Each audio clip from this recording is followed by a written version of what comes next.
Today we're going to replace the brake pads on this Jeep Wrangler JK model. Alright, so I've just made a video replacing the fronts and I replaced the rotors. These rotors still look pretty good. I'm just going to replace the pads. I do suggest replacing rotors when you do it, but our budget only calls for pads. Alright, first thing I'm going to do is I'm going to grab a flathead and I'm going to try to compress the rotor towards the piston there. Then I'm going to stick it right behind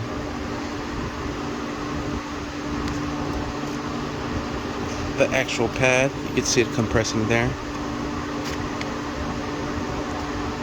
Or if you can, you could try to slid the screwdriver all the way up to the front just like that. That's pretty much what we're trying to get at to give us our leverage.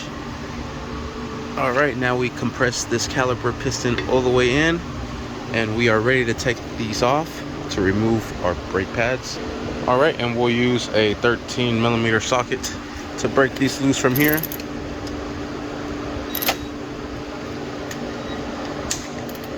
And then just drive these out. And this one is spinning just like the front ones were. So I'm going to use my little method that I was doing to break that loose.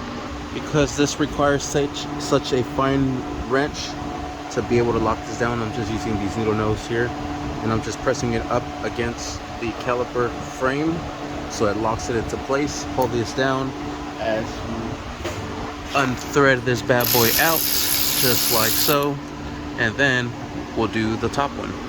We don't necessarily need to do the top one because we could just simply lift this up and get this exchange, but I am going to grease up these caliper pins, which we could also do here, but I'm going to just break this loose, drive this bolt off, and do it properly.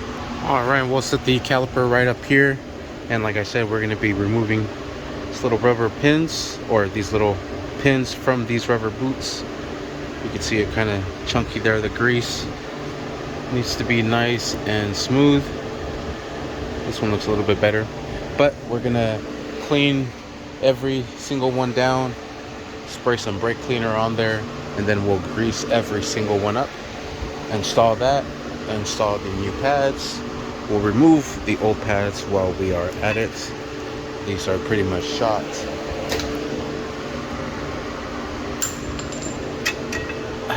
This one is super done. Sweet. So let me get that going. Alright, I have one of the pins here. Spray it down, wipe it down, spray some carb cleaner in here, or some brake cleaner. And then what I'm going to do is I'm going to just use the actual pin, just kind of clean it up, wipe this back down, grab our brake grease, and then we'll put brake grease all over this here. And there it is. We'll install this back into place. Just like so. Boom, perfect. And the reason you want to do this is because you want to have this nice and spongy like that. Otherwise, you're going to have uneven brake wear. See how this material is still like 3 times as much as that one? Yeah. That's the reason why. So, make sure you lubricate your shit. Alright, I want to wipe it all down and right at that tip as well. Same process here, clean everything out, put this sucker back into place. Alright, we're going to remove these old brake hardware that is on here. The kit provided a new set. We're going to spray some brake cleaner on there. Perfect. We'll put some brake grease, and this will prevent it from making all that squeakiness. Sweet. We'll put in our new little brackets, and these will go in just like so, just like that, and there is 4 of them. And we'll put some brake grease on these. We'll put in our shoes, grab one that has the sensor, there it is, that will go right up on the inside. And having some technical difficulties here. All right, and there we have the pads, and I'm gonna just apply some grease here and here, just like so, because that's where we're gonna make contact with that there. And I keep beating myself right here, so y'all be careful. We'll put this back into place, and I'm probably gonna need both hands to be able to hold everything and set everything correctly. All right, and there we have it, and we'll secure these bolts back down, and I'm gonna need to use my needle nose pliers to hold this. Same thing with this one here.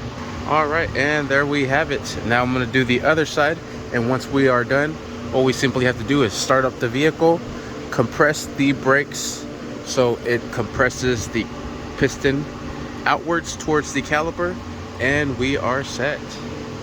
Sweet. I'm gonna do the other one, then I'll show the footage of setting the fluid back in there. All right, we're gonna fire it up.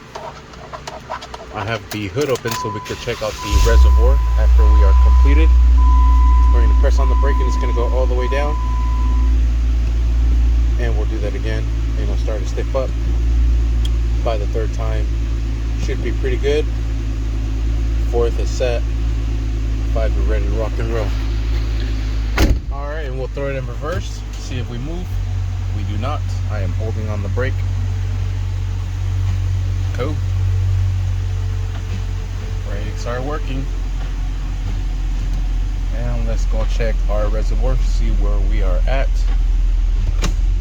And we are topped off. The reason we are topped off is because when the pistons on the calipers are compressed outwards, the reservoir is empty. But once you compress those pistons back in, it throws the fluid back into its reservoir, and the reservoir is full. Sweet. Thank you for watching. Please like and subscribe.